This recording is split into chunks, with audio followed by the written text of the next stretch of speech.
할렐루야. 네, 오늘 특세 넷째 날이 되었습니다. 피곤하기 딱 쉬운 그런 날인데요. 건강하시길 바랍니다. 자, 이번 고난주간 한 주간은 예수님께서 십자가에서 말씀하신 7가지의 말씀을 우리가 살펴보고 있지요. 첫째 날은 자기를 십자가에 못 박는 원수들을 향하여 아버지여 저들을 사하여 주옵소서, 저들이 하는 일을 알지 못함이니이다 라는 말씀을 배웠고요. 또 둘째 날은 오른편은 아니지만 한쪽 강도에게 오늘 내가 나와 함께 낙원에 있으리라 는 말씀을 주셨습니다. 어제 함께 배운 대로 그 앞에 있던 예수님의 어머니에게 여자여 보소서 아들이니이다 요한을 가리켜 말했고, 그 요한에게는 보라 내 어머니라, 그래서 어머니를 부탁하는 모두가 중요하고 또 놀라운 말씀입니다. 그러나 어느 정도 가늠할 수 있는 말씀이었다고 보여집니다. 그러나 오늘 주시는 네 번째 말씀은 조금은 우리가 상상할 수 없는 이러한 말씀입니다. 엘리 엘리 라마 사박다니. 엘이란 말은 하나님이란 뜻이고 리는 나의라는 어떤 이런 소유격입니다. 그래서 나의 하나님 어찌하여 나를 버리셨나이까.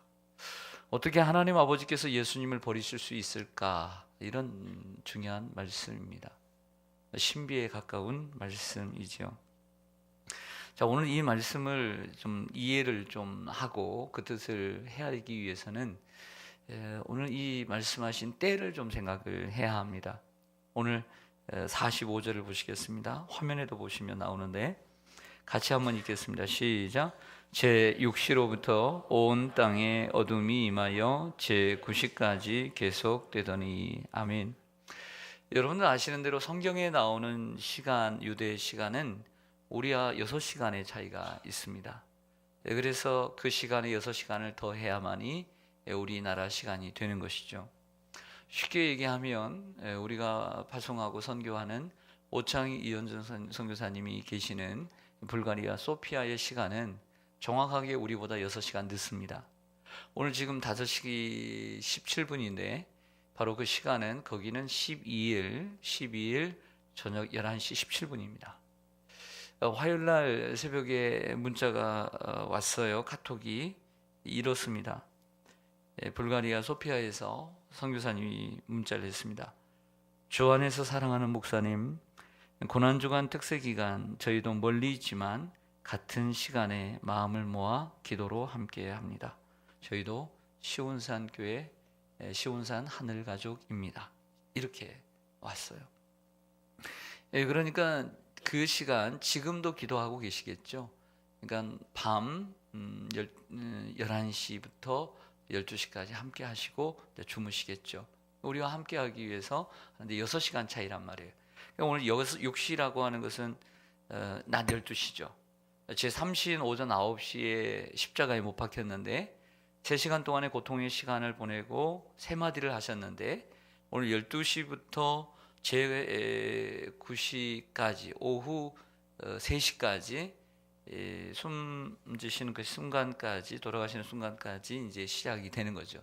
근데 오늘 이 말씀, 네 번째 말씀은 그 3시간의 침묵과 3시간의 어둠, 즉 6시부터 9시까지 하늘에서 빛을 잃었어요. 태양이 사라졌습니다. 깜깜한 것이죠. 일반적으로 밤인 것과 태양이 빛을 잃는 것은 분위기가 사뭇 다른 것입니다. 다른 거예요.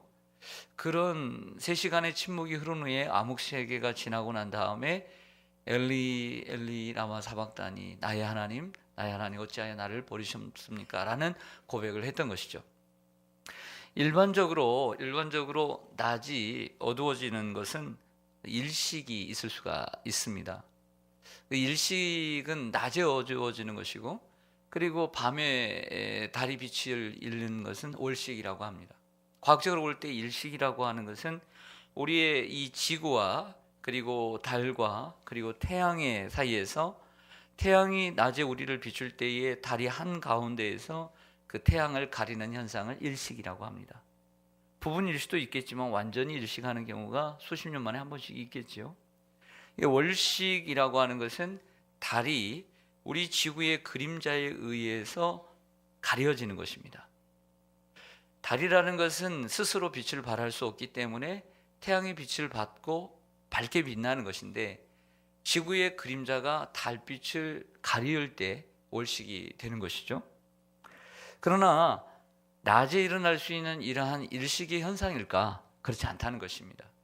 6월절이라고 하는 그 시간대는 일식이 절대 일어날 수 없는 시간인 것이죠. 그러므로 오늘 이 3시간 동안 암흑세계가 되었다라고 하는 것은, 이것은 어떤 자연적인 현상이 아니라 하나님께서 의도하신 현상이라고 보여지는 것입니다. 보통 우리가 일반적으로 생각할 때 하나님께서 이 3시간의 침묵을 가리켜 하나님께서 차마 아들이 죽어가는 모습을 볼 수가 없어서 고개를 돌리시듯 하나님께서 마음이 너무나 아파가지고 바라보지 못했다라고 해석도 할 수 있지만, 그 의미보다는 하나님께서 아들 예수님을 버리셨음을 의미한다라고 보는 것이 더 성경적입니다. 자, 그 이유는 45절에 제6시로부터 제9시까지 해가 빛을 잃고 암흑세계로 가고 난 다음에 46절에 보면 제9시 3시간이 지난 이후에 예수님께서 하신 말씀을 들어보면 그렇습니다. 엘리 엘리 라마 사박더니 나의 하나님 나의 하나님 어찌하여 나를 버리셨습니까? 그러니까 암흑이라는, 어둠이라는, 하나님의 침묵이라는 시간과 예수님의 이 말씀이 맞닥뜨리는 것을 보면 이 어둠과 하나님이 버리셨음은 한 가지가 되는 것이죠. 하나님이 단순히 외면의 의미가 아니라 예수님을 완전히 버림의 표현이라고 보이는 것이 더욱더 성경적이다라고 봐야 합니다. 오늘 본문 속에서 우리가 알 수 있는 것은, 이 어둠 속에서 우리는 예수님의 고독을 느낄 수 있어야만 합니다. 따라하겠습니다. 예수님의 고독. 예수님의 고독을 느껴야 합니다. 여러분, 예수님은 하나님이시고 하나님의 아들이십니다. 그러나 이 땅에 오셔서 지극히 고독한 삶을 사셨습니다. 30살에 공생애를 시작하면서는 그런 느낌을 받지는 않습니다. 사람들에게 미움도 받긴 하지만 무사람들이 얘기하듯이 먹기를 탐하고 포도주를 즐기며 세리와 죄인의 친구로다라고 말하는 것처럼 그렇게 보내셨습니다. 하지만 예수님의 사역 후기에 가면 갈수록 예수님의 고독은 더해갑니다. 자, 화면을 좀 보시죠. 누가복음 9장 58절 말씀입니다. 같이 한번 읽을까요? 시작. 여우도 굴이 있고 공중의 새도 집이 있으되 오직 인자는 머리 둘 곳이 없도다. 아멘. 인자라는 말은 사람의 아들이라는 뜻으로서 예수님 자신이 자신을 말할 때 인자라고 얘기합니다. 나는 머리 둘 곳이 없다. 여우도 굴이 있고 공중의 새도 집이 있는데 나는 머리 둘 곳조차 없는 예수님의 외로움과 고독을 표현해 주고 계십니다. 예수님의 마음이 있어서 이런 고백을 했을까요? 예수님의 마음은 그렇게 여린 마음이 아니에요. 예수님은 강한 분이세요. 예수님은 강한 분이신데 이런 고백을 할 정도로 고독하셨다는 것을 우리는 기억해야 합니다. 3년 동안 생사고록을 함께 했던 제자들이 하나씩 예수님 곁을 떠나갑니다. 유다는 먼저 예수님을 배반하고 떠났고 3명의 제자들은 나와 함께 여기서 기도하라고 말했지만 예수님의 마음도 이해하지 못하고 잠에 빠지고 말았습니다. 예수님이 겟세마네 동산에서 붙잡히실 때 제자들은 도망쳤습니다. 그리고 베드로는 예수님을 3번이나 그 예수님이 보는 앞에서 모른다고 부인하고 맹세하고 저주하고 떠났습니다. 예수님이 얼마나 실망이 컸을까요? 그러나 한 가지 위로가 있었습니다. 모든 사람들이 자기를 떠나고 제자들까지 자기를 떠나도 오직 한 가지 위로는 남아 있었습니다. 누구의 위로였을까요? 하나님 아버지의 위로였죠. 말씀을 볼까요? 요한복음 8장 29절에 보면 이렇게 나와 있습니다.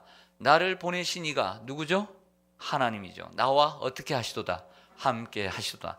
나는 항상 그가 기뻐하시는 일을 행함으로 나를 어떻게 두지 아니하셨다? 혼자 두지 아니하셨다라고 제자들에게 말을 했습니다. 요한복음 16장 32절로 가보면 보라 너희가 각각 다 제 곳으로 흩어질지라도 나를 혼자 둘 때가 오나니 벌써 왔도다. 그러나 내가 혼자 있는 것이 아니라 누가 나와 함께 계시느니라. 아버지가 나와 함께 계시느니라. 다 떠나도 누구는 나와 함께 가신다. 하나님 아버지는 함께 하신다라고 자신 있게 얘기하셨던 예수님입니다. 이것이 예수님의 마지막 위로였죠. 그런데 이 마지막 위로가 있어서 괜찮았는데 이 위로가 사라져 버렸다는 거예요.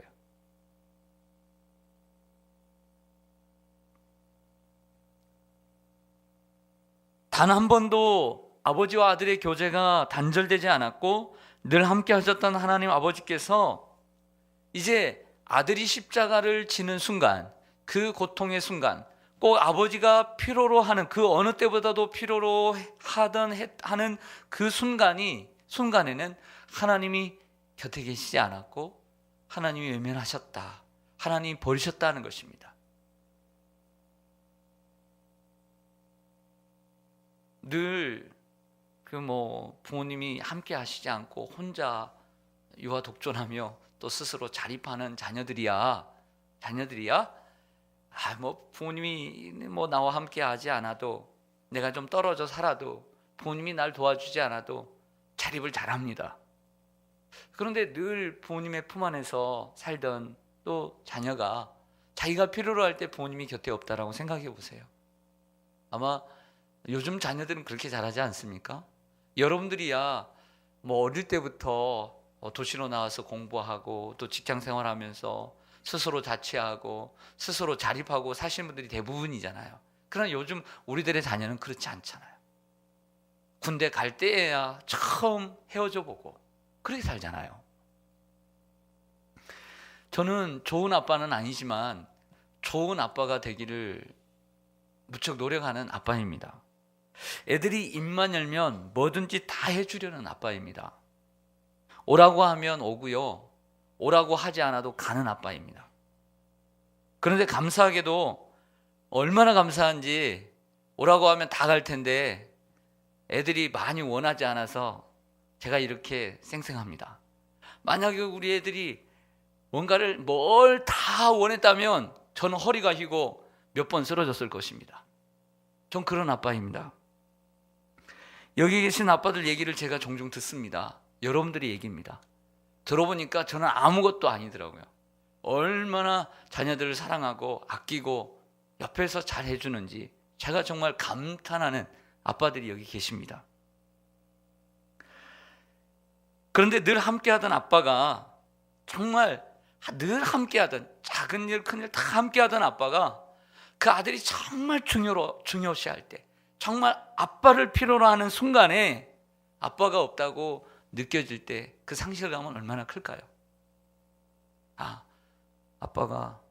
아빠도 이제 내 곁에 없구나. 이제 내가 이렇게 독립해야 되는구나. 필요 없구나. 여기까지구나. 이렇게 생각할 수 있을 것입니다. 또 어떻게 보면 그것도 그 자녀가 성장해야 되는 과정이라고 할 수가 있습니다. 스스로 서야 되겠죠. 하지만 오늘 예수님께서 아버지 하나님으로부터 버림받고 아버지 하나님께 어떻게 보면 완전히 버림받는, 외면받는 이 상황은 단순히 우리가 우리의 자녀들을 성장의 과정 가운데 버려두는 상황과는 확실히 다른 것입니다. 비교할 수 없는 고통인 것이죠. 우리가 이것을 기억해야 합니다. 왜 하나님은 예수님을 버리셨을까요? 왜 오늘 하나님은 예수님을 버리시고 침묵하셨을까요? 그것은 바로 예수님께서 지금 하시는 행위 때문입니다. 예수님이 하시는 행위는 단순한 개인의 행위가 아니라 우리 인간의 죄를 짊어지시는 행위이기 때문인 것이죠. 우리 인간의 죄를 담당하시기 때문에 하나님이 외면하신 것입니다. 왜? 하나님은 거룩하신 분이시기 때문에 죄를 간과하실 수 없는 분이십니다. 또 다른 말로 얘기하면 우리 인간의 죄가 그만큼 무겁다는 이야기를 하고 있는 것이죠. 우리 인간의 죄가 얼마나 무거우면 그 죄를 담당하시는 예수님을 외면하셔야 했고 하나님이 버리셔야만 했다라고 하는 것이죠. 어떻게 보면 하나님의 저주를 받고 있다라고 보는 것입니다. 오늘 본문 말씀에서 이렇게 고독하시고 외로우신 우리 주님, 그 주님 앞에 중요한 진리가 있습니다. 그것은 우리가 어떤 고난을 받고 있든 또 어떤 고통을 겪고 있든 혹은 어떤 외로움과 고독을 경험하고 있든지 우리가 예수님 앞에 나가면 해결받을 수 있다는 사실입니다. 할렐루야. 저는 이 말씀을 무척 좋아하는데요. 히브리서 4장 15절 16절입니다. 같이 읽습니다. 시작. 우리에게 있는 대제사장은 우리의 연약함을 동정하지 못하실 리가 아니요 모든 일에 우리와 똑같이 시험을 받으시니로되 죄는 없으시니라. 그러므로 우리는 긍휼하심을 받고 때를 따라 돕는 은혜를 얻기 위하여 은혜의 보좌 앞에 담대히 나아갈 것이니라. 아멘. 15절을 다시 보시면 우리에게 있는 대제사장이란 히브리서에서 말하는 대제사장은 예수 그리스도입니다. 대제사장이 있지만 큰 대제사장 예수 그리스도죠. 그 예수 그리스도는 우리의 연약함을 동정하지 체휼하지 못하실 리가 아니라는 거예요. 우리의 아픔, 여러분들의 외로움, 여러분들의 괴로움, 여러분들의 고독, 그거 다 아시는 분이라는 거죠. 모든 일에 우리와 똑같이 시험을, 그런 경험을 받으신 이로되 죄는 없는 분인 거예요. 죄가 없음에도 불구하고 우리가 받아야 될 고난과 그리고 고독을 함께 경험해 주셨다는 것입니다. 그러므로 우리는 긍휼하심을 받고 때를 따라 돕는 은혜를 얻기 위하여 은혜의 보좌 앞에 담대히 나아갈 것이니라. 할렐루야. 이 히브리서의 중요한 주제는 하나님께 나아감입니다. 하나님께 나아감. 그래서 히브리서를 보면 하나님 앞에 나아가라는 거예요. 은혜의 보좌 앞에 나아가라는 거죠. 왜? 예수 그리스도께서 십자가에 못 박혀 죽으시고 아버지께 자기의 영혼을 맡기실 때에 성전의 휘장이 갈라짐으로 우리가 주님 앞에 나아갈 길을 열어주셨다고 했습니다. 그 보혈의 피로 말미암아 그 은혜 가운데 나아갈 수 있게 된 줄로 믿습니다. 생각해 보세요. 여러분들이 어떤 슬픔을 당했다라고 생각하십시다. 여러분들이 인생을 살아가면서 가장 큰 아픔, 가장 큰 고독, 가장 큰 고통, 그게 무엇이었습니까? 근데 그 고통의 상황 가운데 그 누가 여러분들의 위로가 될 수 있었습니까? 여러분들을 사랑하는 사람이겠죠. 먼저는 진실로 사랑하는 사람. 그 여러분들 곁에 늘 있어준 사람이겠죠. 그러나 또 하나는 여러분들이 당하는 고난을, 여러분들이 당하는 고통을 먼저 앞서서 경험한 사람이 여러분들을 위로해 줄 수 있는 것이죠. 특히 질병이라면 여러분들과 똑같은, 여러분들 더 아픈 고통을 경험한 사람, 외로움을 경험한 사람, 바로 그 사람이 여러분들을 위로해 줄 수 있는 거 아닐까요? 그런 면에서 예수님은 여러분들이 당하는 고난, 고독, 그리고 외로움, 이 모든 것을 경험하시고 다 아시는 분인 줄로 믿습니다. 그러면 주님이 여러분들에게 초대하십니다. 수고하고 무거운 짐진 자들아 다 내게로 오라. 내가 너희를 쉬게 하리라. 여러분들의 삶의 무거운 짐을 주님 앞에 내려놓고 주님께 나아가시기를 간절히 소망합니다. 시편 68편 19절에 보면 우리 주님은 날마다 우리의 짐을 져주시는 구원의 하나님이다, 이렇게 말하고 있어요. 여러분들의 무거운 짐을 날마다 져주시는 하나님.